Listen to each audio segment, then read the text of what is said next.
እንደምንቆያቸው የተከበራቸው ተመልካቾቻችን ከከፋ ቴሌቪዥን የሰዓቱን ዜና ይዘንላችሁ ቀርበናል። ከዜናዎቹ ጋር ስንሻው ንጉ ነኝ። እስከ ዜናው ፍጻሜ አብራችሁ እንድትቆዩ የአክብሮት ግብዣችን ነው። ወደ መጀመሪያው ዜና ስናልፍ የ2018 የ12ኛ ክፍል ብሔራዊ ፈተና በደቡብ ምዕራብ ኢትዮጵያ ሕዝቦች ክልል መሰጠት ተጀመረ። በክልሉ ከ17700 በላይ ተማሪዎች ፈተና እንደሚወስዱም ታውቋል። ፈተናው በቦንጋ ትምህርት ኮሌጅ የክልሉ ትምህርት ቢሮ ምክትል ኃላፊ አቶ ማርቆስ ቡልቻ፣ የክፋ ዞን ዋና አስተዳዳሪ አቶ እንዳሻው ከበደና ሌሎች የመንግስት የስራ ኃላፊዎች በተገኙበት መጀመሩ ነው የተገለጸው። ታምራት ኃይሌ ዘገባውን አዘጋጅቶታል፣ እንደሚከተለው ይቀርባል። የክልሉ ትምህርት ቢሮ ምክትል ኃላፊ አቶ ማርቆስ ቡልቻ በዚህ ወቅት እንዳሉት ተማሪዎች የተሻለ ውጤት እንዲያስመዘግቡ የሚያስችሉ ቅድመ ዝግጅት ስራዎች ሲሰሩ መቆየታቸውን ገልጸዋል። ፈተናው በበይነ መረብ መሰጠቱ ተማሪዎች ሳይቸገሩ በየአቅራቢያቸው ፈተናውን እንዲወስዱ ከማድረጉም ባለፈ በፈተና ወቅት የሚከሰቱ የስርቆትና መሰል ተግዳሮቶችን ከመቅረፍ አኳያ ትልቅ ድርሻ እንዳለው ጠቁመዋል።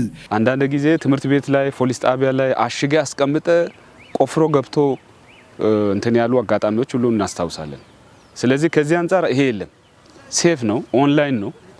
ስለዚህ አሁን ሁሉም በሀገሪቱ በኢትዮጵያ በተመሳሳይ ሁኔታ 3 ሰዓት ላይ ነው ፈተናው ከማዕከል የሚለቀቀው።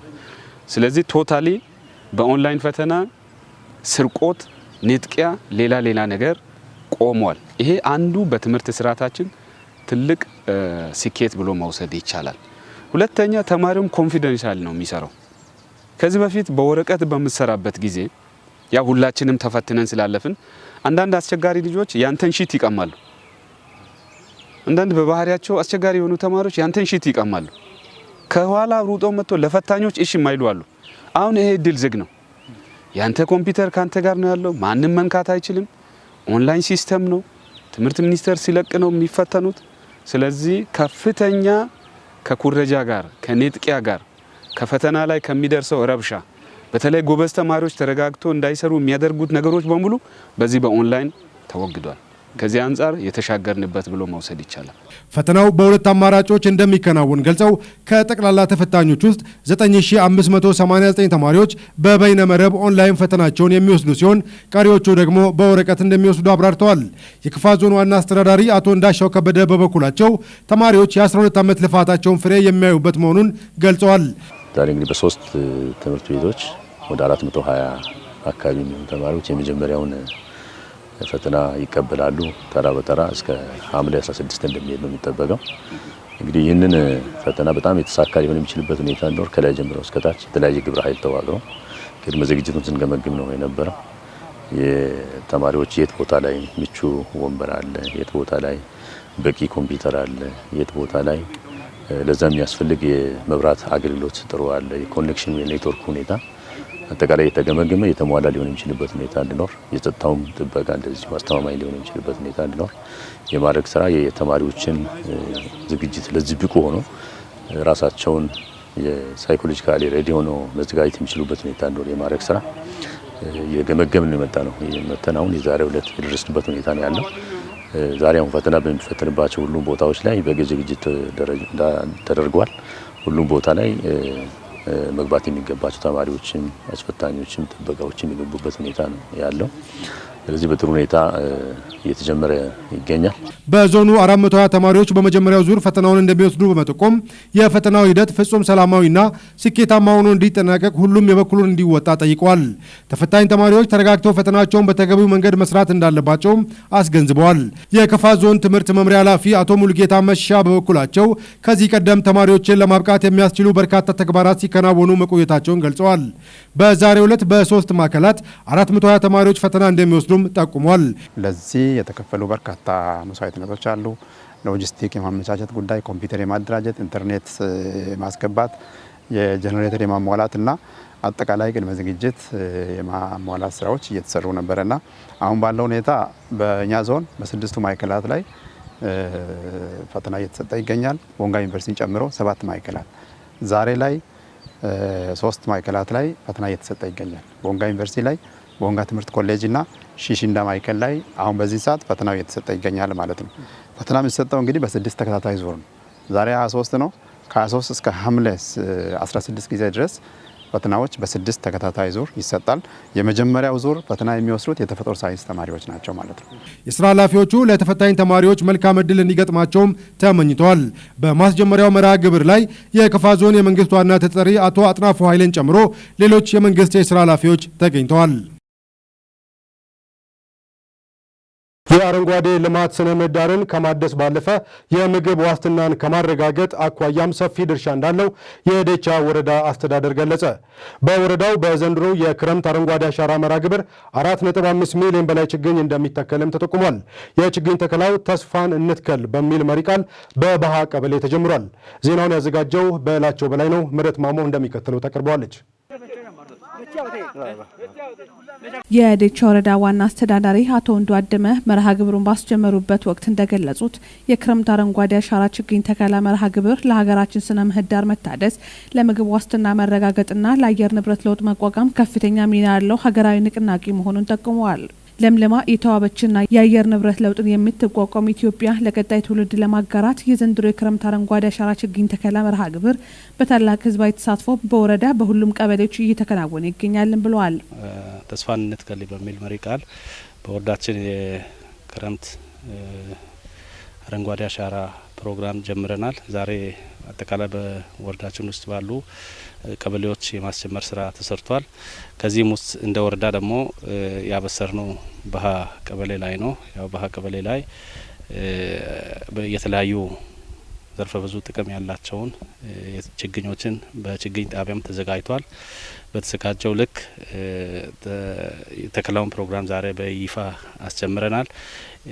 ይሄ ብቻ ሳይሆን በባሃ ቀበሌ ሳይሆን አጠቃላይ ባለን 43ቱ ቀበሌዎች ውስጥ የኛ አመራሮች ወርዶ ከባለሙያ ጋር ሆነው 4.5 ሚሊዮን የሚጠጋ ችግኝ ተዘጋጅቶ ወደ ተከላ የተገባ ስለሆነ ክትትልና ድጋፉን በዚህ ልክ የሚቀጥል ይሆናል።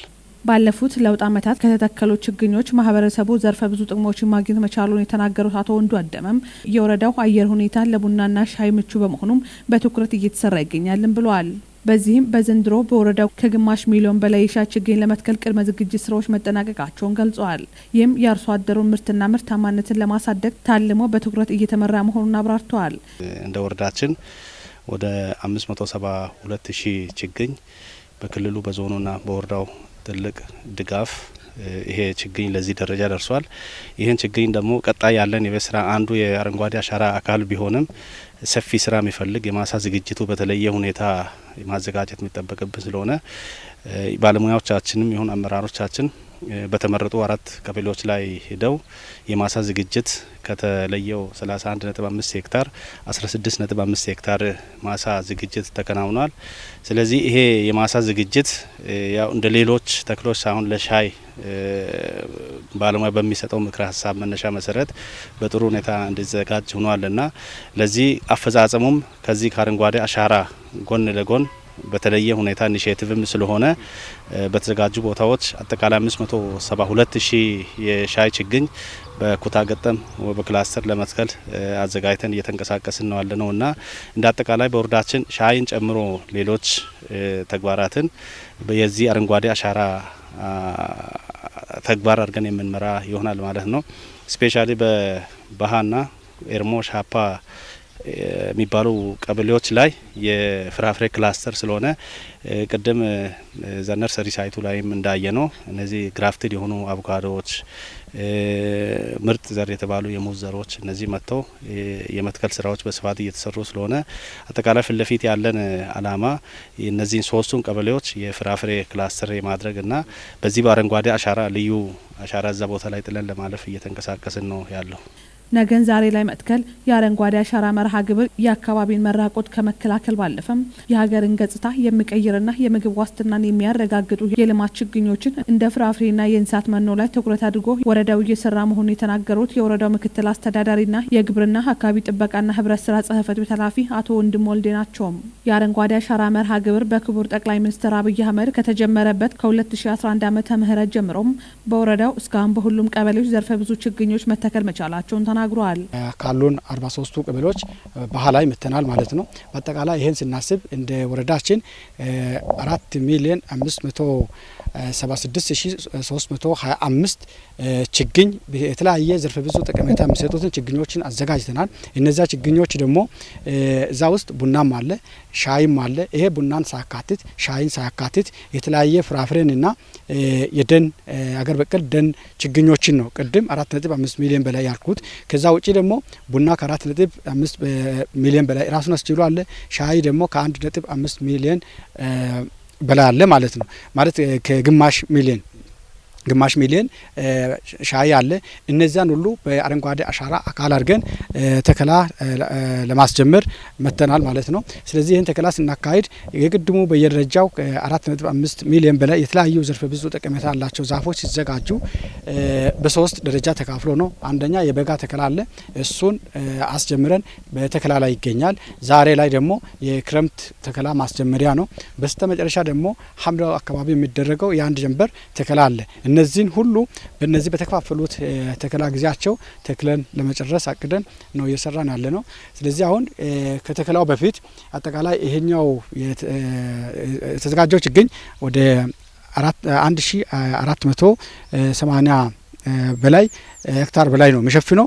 እነዚህ ሲተከሉ ደግሞ የራሳቸው ንባብ ጂፒኤስ ሪዲንግ ወይም ኮኦርዲኔሽን ይወሰዳል። የት እንደተተከለ መች እንደተተከለ ለክትትል ቁጥጥር እንደመችና ተክሎ ከማለፍ አልፎ ተክሎ አጽድቆ ምርቱን እስከ መጠቀም ድረስ ነው የተዘጋጀውና ስለዚህ እንዳያችሁት ቅድም የተለያዩ ሊጠፉ የደረሱ ዛፎች ኮሶ፣ ቀረሮ፣ ዋንዛ የዚህ ተከላችን አካል ናቸው። በወረዳው በ2018 ዓመተ ምህረት የክረምት አረንጓዴ አሻራ ችግኝ ተከላም ከ4.5 ሚሊዮን በላይ ችግኞች እንደሚተከሉ አቶ ወንድሙ አመላክተዋል። አቮካዶ ነው። ይሄ አቮካዶ ደግሞ በፎለር ፕሮጀክት ተዘጋጅቷል። በፎለር ፕሮጀክት አዘጋጅተን እነዚያን ችግኞች ዛፎችን ዛሬ ከ10,100 በላይ አቮካዶ መሰረተ ግንድ አዘጋጅተን ከዛው ደግሞ 4,800 አቮካዶ ከሳዮን ወይም አብጂ ፍሬው ጋር አመተን አዳቅለን ለተከላ ዝግጁ አድርገናልና እነዚህን መከታተል በጣም አስፈላጊ ነው። ዛሬ ላይ ደግሞ እነዚህን ተከላዎች ስናደርግ በ43ቱም በሁለቱ ማዘጋጃ ታዳጊ ማዘጋጃና በ41ዱም ቀበሌዎች ላይ በዚህ ልክ ክትትል ድጋፍ ተደርጎ እየተተከለ ይገኛል።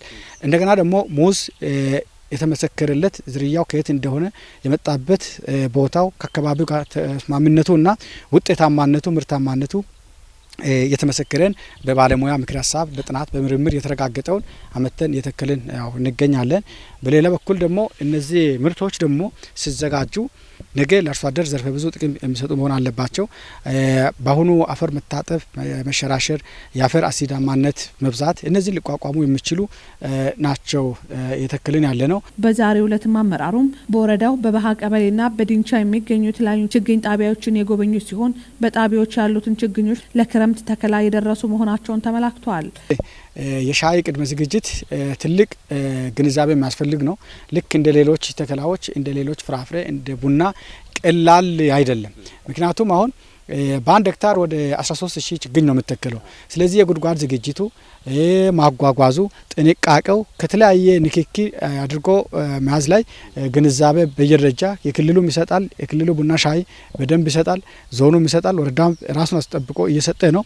አሁን ቅድመ ዝግጅቱን እኛም ወረዳም አመራርን መድቦ ግብርና ባለሙያን መድቦ ክትትል እያደረገ ነው። ነገር ግን ከሁሉ በበለጠ እንደ አዲስነቱ ምርቱን እስኪያገኝ ድረስ አርሶ አደሩ ከወትሮ በተለየ ልዩ ፍጥነት ፈልጎ ይሄ ችግኝ ደግሞ አድሮ መሆን አይደለም፣ እስከ ነሐሴ መጨረሻ ተተክሎ ማለቅ ያለበት ነው። ስለዚህ ከዚህ ጋር ተያይዞ አሁን የማሳ ዝግጅት ላይ ያሉት ነገር ግን ፍጥነታቸው ቶሎ መዘጋጀት አለበት።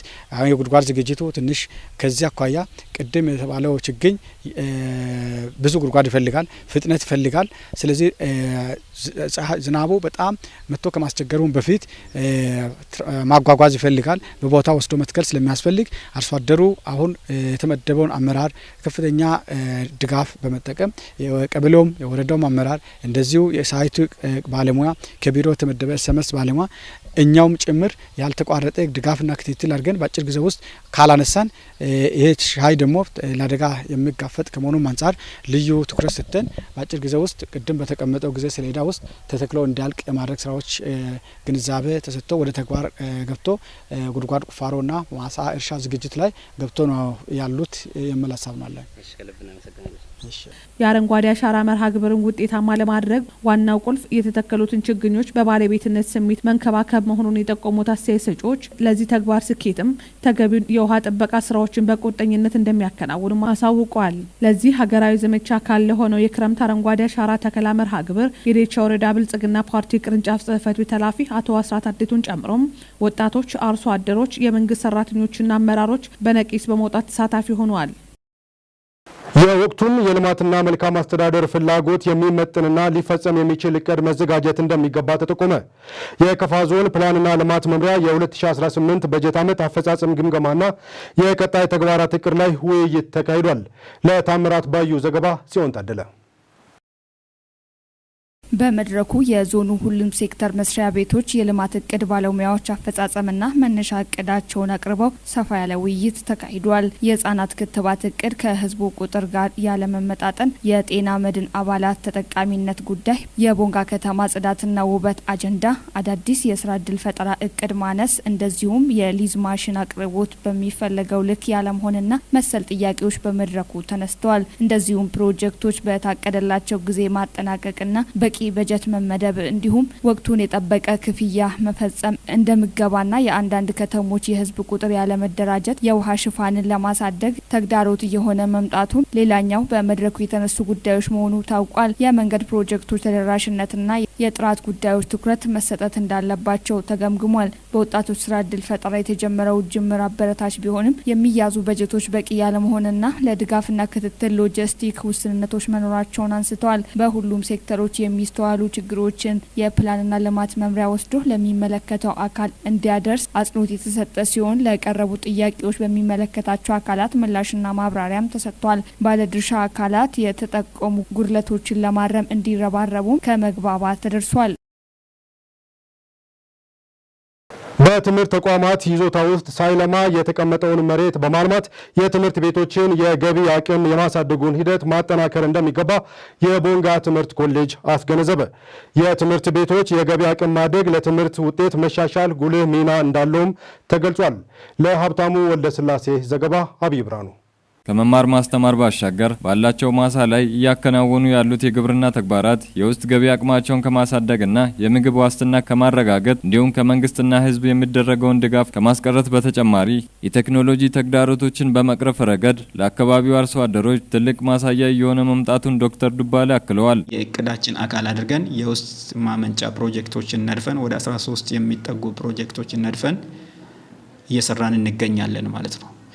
በእርግጥ የውስጥ ገቢ ማመንጫ ስራ ገቢ ለማግኘትም ስራችንም ለመደጎም የታለመ ቢሆንም ሌላ ተልእኮን ደግሞ ይዘን ነው እየሰራን ያለ ነው። ምንድነው ተልእኮ? የኛ ተቋም እያሰለጠነ ነው ያለው ማለት ነው። አሰልጣኝ ነው፣ መምህራንን ነው የሚያሰለጥነው። ስለዚህ መምህራንን በሚያሰለጥንበት ጊዜ እዚህ ውስጥ የምንሰራቸውን ስራዎችንም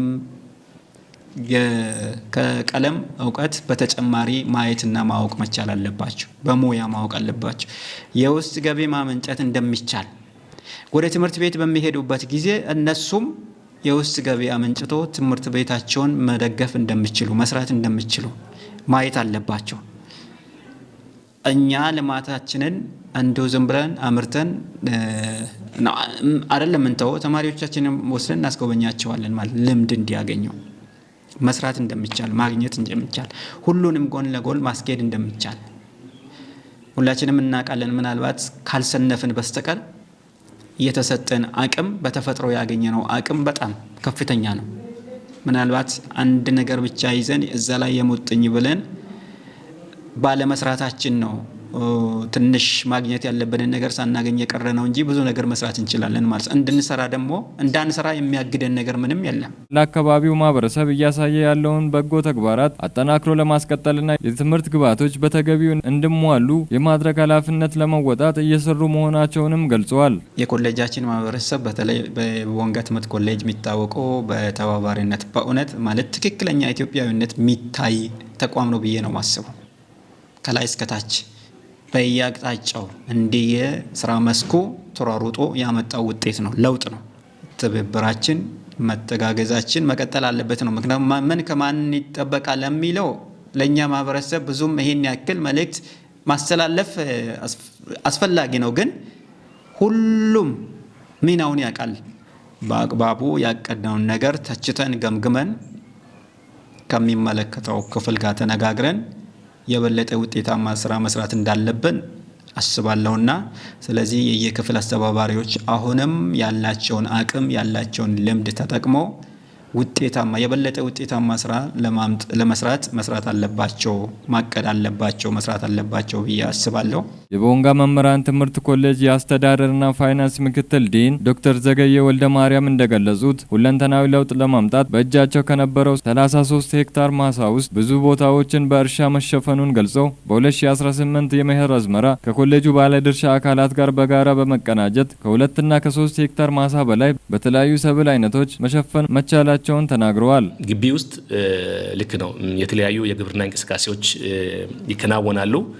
እነዚህን ብንወስድ ለምሳሌ የሙዝ ልማት አለ፣ የቡና ልማት አለ በስፋት የምንሰራባቸው።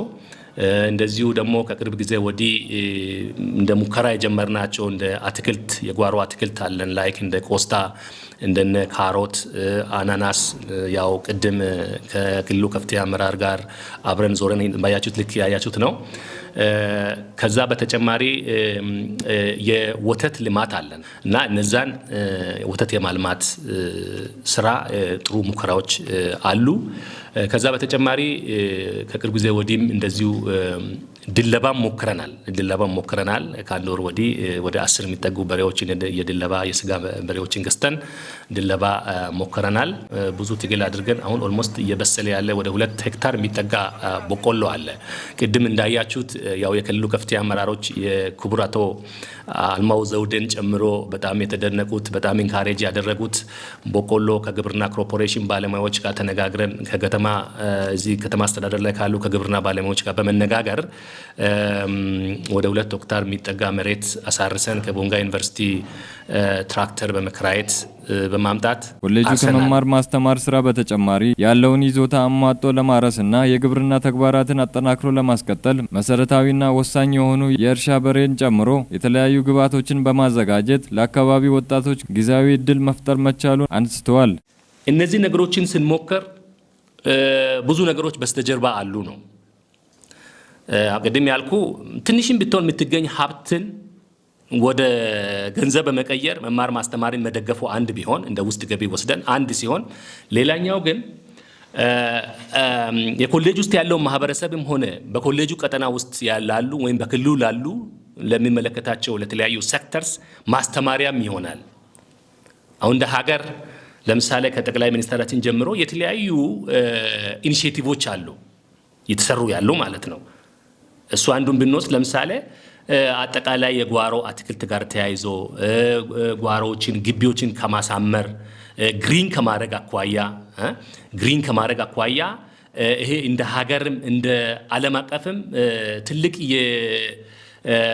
የዘመናዊነትም መገለጫም ስለሆነ ነው። አክለውም በቀጣይ 2018-19 የመኸር አዝመራ ይዞታውን ሙሉ በሙሉ በቴክኖሎጂ የታገዘ ስራ ለመስራትና የእርሻ ተግባራት ለመፈጸም ከሚመለከተው ባለድርሻ ጋር የቅድመ ዝግጅት ስራ ማጠናቀቃቸውን ገልጸዋል። እንደዚሁም ማህበረሰቡ አገልግሎት በማህበረሰቡ ወጥተን አንዳንድ ትምህርት ቤቶች ላይ መጀመሪያ ደረጃም ሆነ ሁለተኛ ደረጃ ትምህርት ቤቶች ላይ የምንሰራቸው ስራዎች ከማህበረሰብ ጋርም እንደዚሁ አንዳንድ ከጸጥታ ጋር ተያይዞም አብሮ የምንሰራቸው ስራዎች አሉ። ከክልል ትምህርት ቢሮ ጋር በጣም ፍሪኩዌንትሊ በቅርበት የተነጋገርን የተናበብን የምናስኬዳቸው ነገሮች አሉ።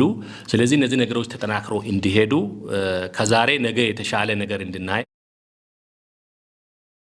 ህጻናት በቅድመ መደበኛ ትምህርት ቤት በእውቀትና መልካም ስነ ምግባር ታንጸው እንዲያድጉ የሚደረገው ሂደት ውጤታማ ለማድረግ ባለድርሻ አካላት የድርሻቸውን መወጣት እንዳለባቸው ተገልጿል። በጊምቦ ወረዳ የሚገኘው የኡፋ ቅድስተ ማርያም ካቶሊክ ትምህርት ቤት በትምህርት ዘመኑ ያስተማራቸውን ህጻናት አስመርቋል። ምህረት ማሞ ተጨማሪ ዘገባ አላት።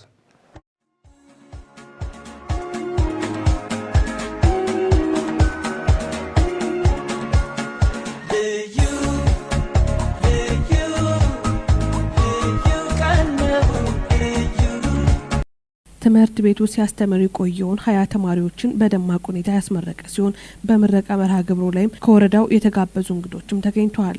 ህጻናት ቅድመ መደበኛ ትምህርት መማራቸውም በጥሩ እውቀትና ስነ ምግባር ታንጾ እንዲወጡ የሚያግዝ መሆናቸውን በቦታው ተገኝተው አስተያየታቸውን የሰጡት ወላጆችና መምህራኖች ተናግረዋል። በጣም እሱ ላይ ቅድመ መደበኛ እንደ ማንኛውም ዜጋ ለሁሉም ዜጋ ተደራሽ ሆኖ ዜጎች ቢማሩ ፋይዳው ትልቅ ነው።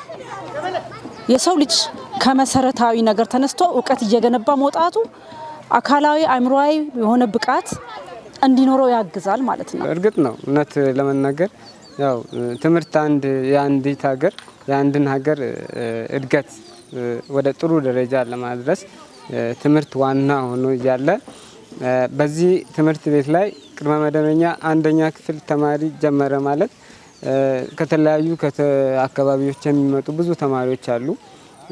እነዛን ተማሪዎች በስነ ምግባርም በእውቀትም በዋናነት ስነ ምግባር ላይ ነው የትምህርት ቤት የሚሰራው፣ እውቀት ላይም ነው የሚሰራው። ስለዚህ ቅድመ መደበኛ ተማሪዎችን ስንቀበል መጀመሪያ አምናም እንደተነጋገር ነው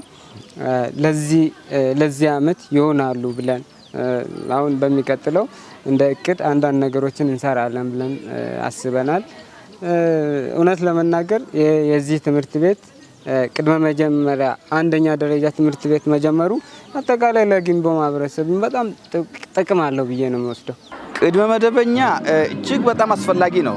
ምክንያቱም የመደበኛውን ትምህርት በአግባቡ ለመከታተል ቅድመ መደበኛ ላይ ከስር ተኮትኩቶ በደንብ መስመር ይዘው መሰረት የሚይዙት ቦታ ቢኖር ቅድመ መደበኛ ነው። እዛ ላይ በደንብ ታንጾ ከወጡ ላይም ሲሄዱ አይቸግራቸውም፣ አይከብዳቸውም። ወደ መደበኛ ውስጥ ሲገቡ ፊደላትን ሊሆን ይችላል፣ ቃላትን ሊሆን ይችላል፣ ብዙ ነገሮችን አውቆ ስለሚሄዱ መምህራኖችን ማስቸግሩም ወላጆችን ማስቸግሩም በተገቢ ሁኔታ ስነ ምግባርንም በደንብ በስነ ምግባርም ስለሚያድጉ በጣም ያግዛቸዋል ብዬ ነው ማምነው። ለዚህም ወላጆች ልጆቻቸው ቅድመ መደበኛ ትምህርት ገብቶ እንዲማሩና ክትትልና ድጋፍ እንዲያደርጉ አሳስበዋል። ወላጅ ለልጆቹ ያው ወደዚህ ምድር እስካመጣ ድረስ ወላጅ የልጆች ኃላፊነት አለበት። ከዚህ አንጻር አሳድጎ ተንከባክቦ ይዞ ለአቅመ ትምህርት ሲደርሱ የሚገባቸውን ነገር በሙሉ አሟልቶ ልጁን ወደ ትምህርት ገበታ መመለስና መከታተል፣ ምግቡን በተመጣጣኝ ሁኔታ ስነ ምግባሩንም ጭምር እየተከታተለ ሚናውን እንዲወጣ ግዴታ አለበት፣ ኃላፊነትም አለበት። እዚያ አካባቢ የትምህርትን ጥቅም የሚያውቅ ሰው ነው። ማህበረሰቡ ተቻችሎ ተባብሮ አብሮ የሚኖር ነው። እውነት ለመናገር ከፍተኛ ድጋፍ ነው የሚያደርጉት።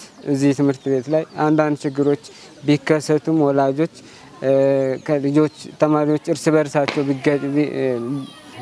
አንዳንድ አለመግባባቶች ሲመጡ እንደ ወላጅ የኔ ልጅ ነው ብሎ አንዱ ወላጅ የኔ ልጅ ነው ብሎ ሌላውን እያስታረቀ ሲታመም ይዞ እየሄደ የኔም ልጅ ነው ብሎ ሰፖርት እያደረገ ብዙን ጊዜ ይህን ነገር አስተውያለሁ። እውነት ለመናገር ያው የወላጅ ሚና ሲባል እጅግ በጣም ብዙ ነው። ምክንያቱም ልጅ ከወላጅ ጋር ነው ያለው። ስለዚህ ትልቁን ሚና መጫወት ይችላሉ። ከትምህርት ቤት ጋር የሚተባበሩ ከሆነ ከትምህርት ቤት የሚጠየቁትን ጥያቄ በአግባቡ መልሶ ከሆነ ከኛ ጎን የሚሆኑ ከሆነ እጅግ በጣም ብዙ መራመድ ይቻላል። ትምህርት ቤት ብቻውን በራሱ የሚያደርገው ምንም ነገር አይኖርም። ምክንያቱም ልጅ ሌሊቱን ሙሉ ከቤተሰብ ጋር ነው የሚያሳልፈው። እንዲሁ ያው ቀን እዚህ ብውልም ሌላውን አታችመንት ያለው ከወላጅ ጋር ስለሆነ ወላጆች ለልጆቻቸው ጥሩ አብነት በመሆን ወደ ትምህርት ቤት ስልኩም ከትምህርት ቤት የሚጠየቀውን ነገር በአግባቡ ማድረግ እነሱም ትምህርት ቤትን ማገዝ ይችላሉ። ልጆቻቸው ትምህርት ቤቱን አገዙ ማለት ልጆቻቸውን አገዙ ነው። በዚህ በኩል አንዳንድ ተቋማት ለሚያደርጉት ጥረት አመስግነው በተለይም ደግሞ እንደ ካቶሊክ ቤተክርስቲያን ያሉ ተቋማትም ህጻናት በእውቀትና በስነ ምግባር ታንጾ እንዲወጡ የሚያግዝ ስራዎችን እንደሚሰሩ ሁላም ሌሎች ተቋማትም ትኩረት አድርጎ መስራት እንዳለባቸው ማሳስበዋል። ካቶሊክ አጸደ ህጻናት አርአያ ነው። ለዚህ በጣም ምሳሌ ሆኖ ሊጠቀስ የሚገባው ትምህርት ቤት ነው። ምክንያቱም በሁሉም ሀገር በሁሉም ዘርፍ ለህጻናት ተደራሽ ነው። ከዚህ አንፃር ሌሎች ተቋማትም ሆኖ ሌሎች የእምነት ቦታዎች ከካቶሊክ ትምህርት ቤት እጅግ በጣም ብዙ ሊወስዱ የሚገባቸው የቤት ስራ አለባቸው። ከዚህ አንፃር ልምድ ቢወስዱ ከዚህ የወሰዱትን ለሌሎች አጋርተው ብቁ ተወዳዳሪ ነገ ሀገር የሚጠቅም ዜጋ እንዲያፈሩ ጭምር ነው ማስተላለፍ እንፈልገው እና ሌላም ደግሞ ያው ተማሪዎች በየትኛውም ተቋም ላይ ሲማሩ እንደ ሀገር በትምህርት ሚኒስቴር ደረጃ ሌቭሉ ተመሳሳይ ነው። ተመሳሳይ በሆነ መልኩ ነገር ግን ተመሳሳይ ሆኖ በሌሎች ቦታዎች ብዙ ጉድለቶች ካሉ የልምድ ልውውጥ ነው ወሳኙ ብዬ ነው ማምነው ነኝ። ህፃናት ላይ መስራት ማለት አገር ላይ መስራት ነው። ስለዚህ እነዛ ህፃናት በሚያድጉበት ጊዜ ነገ ይችን ሀገር የሚረከቡ የበኛ ምትክ ሆነው ይችን ሀገር የሚመሩ በብዙ ነገሮች የሚያግዙን ስለሆነ ስለዚህ ህፃናት ላይ መስራት እውነቴን ነው በብዙ አንግል እጅግ በጣም ብዙ ይደግፋል። ምክንያቱም ካቶሊካዊት ቤተክርስቲያን በብዙ ሁኔታ በተለይ በትምህርት ቤት ላይ ብዙ ቦታዎች ላይ እንሰራለንና ለውጡንም እድገቱንም አይተናል እና ቤተክርስቲያን በሚሰራባቸው ቦታዎች ላይ ህፃናት ምን እንደመስሉ አካባቢው ምን እንደመስል ህብረተሰቡ አመለካከቱ ምን እንደመስል በትክክል አይተናል። ምክንያቱም የተማረ ጭንቅላት ለሀገር ግንባታ እጅግ በጣም ወሳኝ ነው። ለዚህም ሌሎችም ቤተ እምነቶች ልክ እንደዚሁ የሚችሉትን ያህል ቢያደርጉ ሁላችንም በጋራ እጅ ለእጅ ተያይዘን ብናስቀጥል የዚህ አይነት ነገሮችን ብናስቀጥል የበለጠ እድገት ይመጣል፣ ለውጥ ይመጣል። በጋራ ለሀገራችን መስራት እንችላለን ማለት ነው።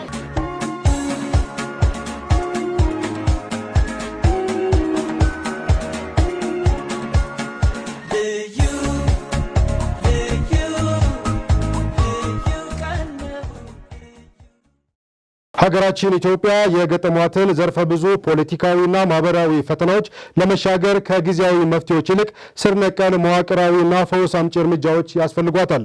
ለዚህም ሀገራዊ የምክክር ኮሚሽን ተቋቁሞ ባለፉት 4 ዓመታት የሁሉንም ኢትዮጵያዊ ድምፅና አጀንዳ የማሰባሰብ ሂደት ሲያካሂድ ቆይቷል። ጽዮን ታደለ የዜናውን ዘገባ ታቀርበዋለች።